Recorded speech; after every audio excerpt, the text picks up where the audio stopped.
Wow, how nice of Pete Davidson to take a break from fucking nearly every hot girl in Hollywood so that he could come and fuck me out of $8 and nearly 2 hours of my time. What a swell guy. What is up, guys? I just got back from watching Pete Davidson's new horror movie, The Home. And let me tell you, I think I would have rather been at home peeing in my own bed than going and watching this horse shit. But here we are. But you know what? God damn it, I did it for Pete. My God, I love him. So what did I think of this horse shit movie and what I recommend it to you guys? Absolutely not. Well, let's get into my thoughts. So The Home follows Pete Davidson. He's like this troublemaker, delinquent.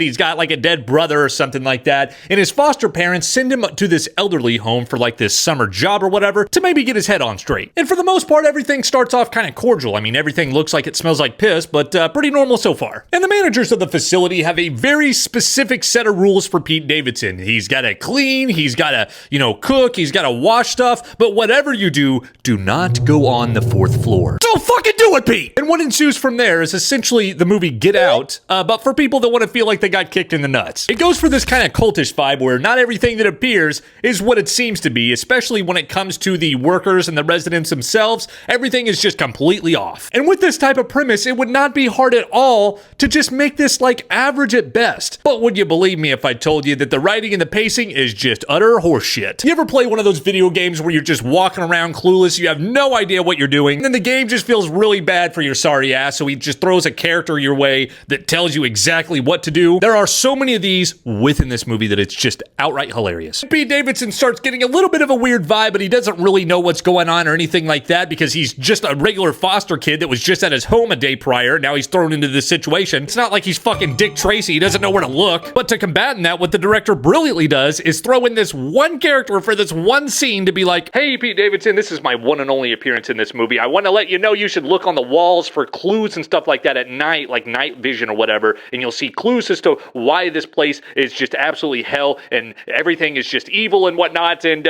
yeah, but don't ask me any questions because the development is not there for my character and I gotta go bye. Now, apart from the writing and the pacing just being absolutely abysmal, there is a good chunk of practical and CGI gore within this film. More specifically, the last 10 minutes just being absolutely total mayhem. And I think people are gonna overhype the last 10 minutes of this movie because the rest of the movie just absolutely sucked and this is like the only entertainment we get because the gore within the sequence is just done in really quick, shaky cam successions. You don't really get to see a whole lot. You just know what's happening and you hear the audio of what's happening. But watching Pete Davidson go absolutely berserk in and of itself was just like gold. So overall, guys, The Home just fucking sucked. And I'll always show up to these type of indie horror movies in the theaters to support them in that regards. But that doesn't mean I have to like them or recommend them because I absolutely would not with this one. But guys, if you enjoy, leave me a like and leave me a follow. If you want more of these, leave me a comment down below if you want me to watch something new. And with that, I will see you in the next one. Bye.